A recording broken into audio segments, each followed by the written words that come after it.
Okay, ngayon pupunta tayo ngayon sa Autogot. Ano yung Autogot? Autogot ay ito yung gumagawa, nagpapaganda sa mga sasakyan. So kung gusto nyo halimbawa yung mga protektahan yung sasakyan nyo, meron silang tinatawag na ngayon bago PPF or Paint Protection Film.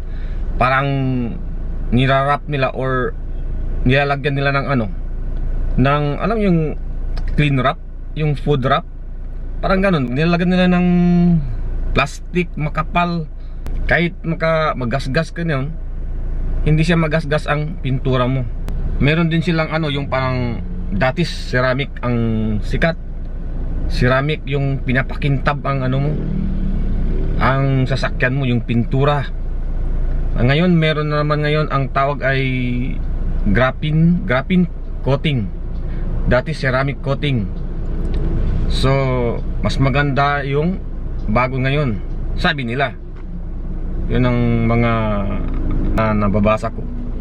So ngayon pupunta tayo noon sa ano, saan ba yung puntahan natin? New Manila.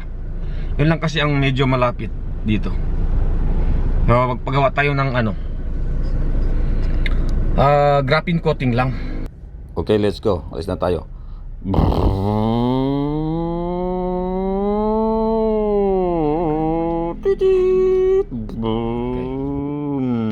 Andito na tayo, dumating na tayo. Andyan na yung Autogot. So pasok tayo dito. Okay. Nandito na tayo sa loob ng Autogot. Medyo kukunti lang yung sasakyan na ginagawa nila. Yan, maraming space.